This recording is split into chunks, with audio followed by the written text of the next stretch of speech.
माय Konkan subscribe करण्यासाठी लाल बटनवर click करा आणि त्यानंतर येणाऱ्या बेल आयकॉनवर क्लिक करून सर्व अपडेट्स आपल्या मोबाईलवर मिळवा। कोकणातील लोकप्रिय चॅनल माय कोकणवर पहा धुमस चक्री लोकसभेची, स्पॉन्सर्ड बाय दापोली ऑनलाइन। आपल्या सगळ्यांच्या साक्षीने मी शिवसेना भाजपचे उमेदवार आदरणीय विनायक राऊत साहेबांना शब्द देतो की साहेब, कोणी कुठे जाऊ देत, कोणी कुठे येऊ देत, महाराष्ट्रातल्या सगळ्यात जास्त मताधिक्यानं विनायक राऊत हे विजयी होणार आहेत, ही काळ्या दगडावरची रेघ आहे। कारण सुधीरजीने मगाशी जे सांगितलं की आपण ज्या प्रतिकूल परिस्थितीमध्ये खासदारकीची निवडणूक लढवली आणि त्याच्यानंतर 5 वर्ष जो मतदारसंघाशी आपण संपर्क ठेवला, 5 वर्ष ज्या पद्धतीनं या मतदारसंघाची सेवा केली, या मतदारसंघाची कामं केली, त्याच्यामुळे विनायक राऊत या व्यक्तीशिवाय या मतदारसंघाला पर्याय उरलेला नाही, हे आम्हाला आजच्या सगळ्या दौऱ्यातनं स्पष्ट झालं। आज मी सकाळी राऊत साहेबांबरोबर एका रत्नागिरी शहरातल्या ज्येष्ठ व्यक्तीला भेटायला गेलो होतो। भेटायला गेल्यानंतर विनायक राऊत साहेबांनी त्यांचे आशीर्वाद घेतले आणि आम्ही गप्पा मारत बसलेलो असताना मी कुतूहलानं विचारलं की साहेब, आमच्या समोरचे 2 उमेदवार आहेत, त्यांचं काय, त्यांच्याबद्दल तुमचं म्हणणं काय? त्याच्यावर त्यांनी जे उत्तर दिलं त्याच्यातच विनायक राऊत साहेबांचा विजय सामावलेला आहे।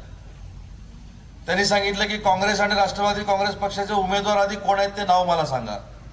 मग त्यांना नाव सांगितलं की हे राष्ट्रवादी आणि काँग्रेस पक्षाचे खासदारकीचे उमेदवार आहेत। हे सांगितल्यानंतर त्यांनी सांगितलं मी त्याला कधी बघितलेला पण नाही आणि मी त्याला ओळखत पण नाही। म्हणजे ठीक आहे, एका उमेदवाराची माती झाली, आता दुसऱ्या उमेदवाराबद्दल बोलू। दुसऱ्या उमेदवाराबद्दल बोलल्यानंतर ते म्हणाले की ह्याच्या इतका वाईट माणूस कुठच्या राजकारणामध्ये नाही। आणि विनायक राऊत साहेबांना त्यांनी सांगितलं की आज तुम्ही पहिल्यांदा प्रचाराला माझ्याकडे आलाय, माझ्याकडनं सुरुवात करताय म्हणून वाईट माणूस हा शब्द वापरलाय, नाहीतर त्या माणसाला काय घाणेरडा शब्द वापरायचा हे देखील माझ्याकडे आणि तशी नोंद माझ्याकडे आहे, ते देखील मी बोलू शकतो। म्हटलं दुसऱ्या उमेदवाराची तर पूर्ण माती झाली आणि तिसरे उमेदवार आपले राहिले। आपल्या उमेदवाराला त्या रत्नागिरी शहरातल्या ज्येष्ठ 80 वर्षाच्या गृहस्थानं असं सांगितलं की तुम्ही ज्या पद्धतीनं 5 वर्ष काम केलंय, ज्या पद्धतीनं तुम्ही नम्रतेनं वागलाय, माझेच नाही तर माझ्या बरोबरच्या सगळ्यांचे शुभ आशीर्वाद हे शिवसेनेचे आणि भाजपचे उमेदवार विनायक राऊत साहेबांबरोबर आहे, हे सांगणारं उदाहरण सकाळी मी विनायक राऊत साहेबांच्या समवेत बघितलेलं आहे। साहेब, आज देखील सगळ्यांना भेटून आले।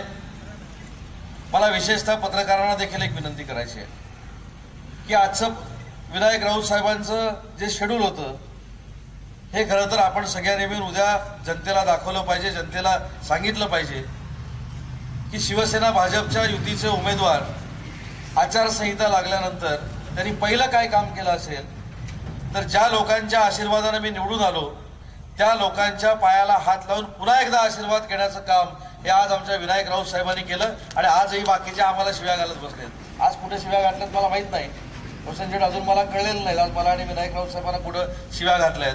पण एक उमेदवार आपल्या नम्र वागण्यातनं आचारसंहिता लागल्यानंतर सगळ्यांचे आशीर्वाद घेत फिरतो आणि दुसरा उमेदवार जेवढी बाराखड्यामध्ये शिव्या आहेत तेवढ्या आम्हाला दोघांना घालत फिरतो, हा उमेदवारामधला फरक आहे। आणि म्हणून त्यांना कोणाला आम्ही घाबरतो अशातला भाग नाही। पण या जिल्हा परिषद गटातल्या सगळ्याच मंडळींची एक जबाबदारी आहे, हा माझा स्वतःचा जिल्हा परिषद गट आहे। जसं सचिन तेंडुलकर वानखेडेवर खेळताना असं म्हटलं जातं की सचिन तेंडुलकरचं ते होम पिच आहे, तसं पाली जिल्हा परिषद गट हे उदय सामंतचं होम पिच आहे। बंड्या शेट्टी सांगितलं की बाकीचे जिल्हा परिषद गट देखील माझ्या मतदारसंघातले कॉम्पिटिशनमध्ये आहेत। बंड्या शेट, माझ्या तर शुभेच्छा आहेत की माझ्या जिल्हा परिषद गटापेक्षा देखील हजारो मतानं बाकीचे जिल्हा परिषद गट पुढे राहिले पाहिजेत, पण त्यांच्या तोडीस काम नक्की पाली जिल्हा परिषद गट करेल आणि तुमच्या पहिल्या 2-3 नंबरामध्ये राहील, हा देखील विश्वास माझ्यासारखा कार्यकर्त्याला आहे। पण हे मी कोणाच्या जीवावर सांगतो की विनायक राऊत साहेबांचा विजय हा काळ्या दगडावरची रेघ आहे, हे अति आत्मविश्वासानं आम्ही सांगत नाही। तर आत्मविश्वासानं का सांगतो? कारण तुमच्यावर असलेला विश्वास, तुम्ही ज्या वेळेपासून मला राजकारणामध्ये स्वीकारलं त्या 1999 सालापासून आजपर्यंत मला कधी मागं बघावं लागलं नाही। आणि म्हणून मला पूर्ण खात्री आहे, माझ्या घरातल्या लोकांच्या समोरच मी बोलतोय, माझ्या घरातल्या लोकांसमोरच मी मताची भीक मागतोय आणि ती मतं ही फक्त विनायक राऊत साहेबांच्या पारड्यात पडतील, बाकी कुठच्याही ऐऱ्या-गैऱ्याच्या पारड्यात पडणार नाही, हा देखील आत्मविश्वास माझ्यासारख्या कार्यकर्त्याच्या मनामध्ये आहे। पण आपण सगळ्यांनी कुठेतरी आता ठरवलं पाहिजे। मगाशी बाबू शेटनी आपल्याला सांगितलं, प्रसाद रावडेंनी आळंदीच्या गोष्टी सांगितली, आळंदी बिळंदीच्या गोष्टी सांगण्यापेक्षा नाव घेऊन बोललं पाहिजे। आळंदी वाईट कुठची आहे हे सांगण्यापेक्षा कोण वाईट आहे हे आपण आता सगळ्यांना सांगितलं पाहिजे. पण एक निश्चय तर मी घेतलेला आहे, जे मगाशी मागच्या एका मेळाव्यामध्ये खासदार साहेबांनी सांगितलं की आम्ही आचारसंहिता लागू केली. पण साहेब, खरोखरच काही गावांमध्ये अशी परिस्थिती आहे मतदारसंघामध्ये किंवा 90% मतदारसंघामध्ये तुमच्या विरोधातले दोन्ही उमेदवार आहेत, त्यांची नावं देखील कोणाला माहिती नाहीत. त्यांची निशाणी तर सोडाच, निशाणी तर एवढ्या भयानक आहेत, त्याच्यावर न बोललेलं बरं. त्याच्यामुळं परिस्थिती अशी आहे की त्या उमेदवारांची नावं माहिती नाहीत. उमेदवार नावं माहिती नसल्यामुळं अपघातानं आमच्या सगळ्यांच्या सहकार्यानं 5 वर्ष निवडून आले, पण त्या 5 वर्षामध्ये कोणाला भेटल्या नसल्यामुळं आणि आताची 5 वर्षाची त्यांची माती भाई तुम्ही केल्यामुळं ते कोणासमोरच जात नाहीत. आता फक्त हे 15-20 दिवस इकडे तिकडे शिवा घालण्याचा एक चांगला प्रोग्राम त्यांनी हातामध्ये घेतलेला आहे. पण लोकांना काय पाहिजे, तर लोकांना विकास पाहिजे, लोकांना आपल्या नेत्यामधली नम्रता पाहिजे आणि आपलं काम करणारा नेता हा दिल्लीमध्ये असला पाहिजे. ही प्रामाणिकपणाची भावना ही पाली जिल्हा परिषद गटातच नाही तर या पूर्ण कोकणामध्ये आहे. आणि म्हणून मी सांगताना नेहमी सांगतो की बॅरिस्टर नागपैंना मी कधी बघितलं नाही, पण मधु दंडवते साहेबांना मी बघितलं, सुरेश प्रभूंना मी बघितलं. आणि जर बॅरिस्टर नागपै आणि मधु दंडवतेंचं प्रतिबिंब जर तुम्हाला कुठं बघायचं असेल तर ते विनायक राऊत साहेबांमध्ये दिसतं. हे मी अनेक वेळा सांगितलेलं आहे, कारण मी देखील अनेक वेळा दिल्लीला गेलो, अनेक वेळा दिल्लीच्या कार्यक्रमामध्ये मी सहभागी झालो. पण परवाची भाईंबरोबरची माझी दिल्लीची जी वारी होती ती खरोखरच माझ्या दृष्टीनं अतिशय महत्वाची होती. कारण मी अनेक खासदार बघितले, अनेक मंत्री बघितले, अनेक कार्यकर्ते बघितले, अनेक मोठमोठे पदाधिकारी बघितले. माझ्याबरोबर मुस्लिम समाजाचं एक शिष्टमंडळ रोशन शेठ दिल्लीला भाईंकडे आलेलं होतं. आम्ही गेल्यानंतर आमच्या स्वागताला तर स्वतः भाई होतेच, परंतु मला खरोखरच नवल वाटलं एखाद्या लोकप्रतिनिधीबद्दल की ज्यावेळी आम्ही दिल्लीला पाऊल टाकलं त्याच्या दुसऱ्या सेकंदाला भाईंनी स्वतःच्या घराची चावी हे आमच्या मच्छीमार बांधवांकडे दिली आणि त्यांना सांगितलं, हे माझं जे घर आहे हे तुमच्यासाठी आहे, कारण तुमच्यामुळेच ते मला दिल्लीला मिळालेलं आहे. हे सांगणारा महाराष्ट्रातला जर पहिला खासदार कोण असेल तर तो आपला रत्नागिरी सिंधुदुर्ग मतदारसंघाचा खासदार आहे. याचा अभिमान देखील तिथे गेल्यानंतर मला वाटला. आणि म्हणून असे लोकप्रतिनिधी जर आपल्याला पाहिजे असतील, असे लोकप्रतिनिधीच जर कायम ठेवायचे असतील तर प्रत्येक गावातलं प्रत्येक मत हे शिवसेनेच्या धनुष्यबाणावर पडलं पाहिजे आणि त्याच्यासाठी आपण आजपासून कामाला लागलं पाहिजे. आज महिला भगिनींची संख्या देखील मोठ्या पद्धतीने इथे उपस्थित आहे. मला कांचनताई नागवेकरांना खरोखरच मनापासून धन्यवाद दिले पाहिजेत, ममताताई जोशीला धन्यवाद दिले पाहिजेत की ज्या पद्धतीनं महिलांमध्ये तुम्ही काम केलंय, संघटना वाढवण्याचं काम केलंय.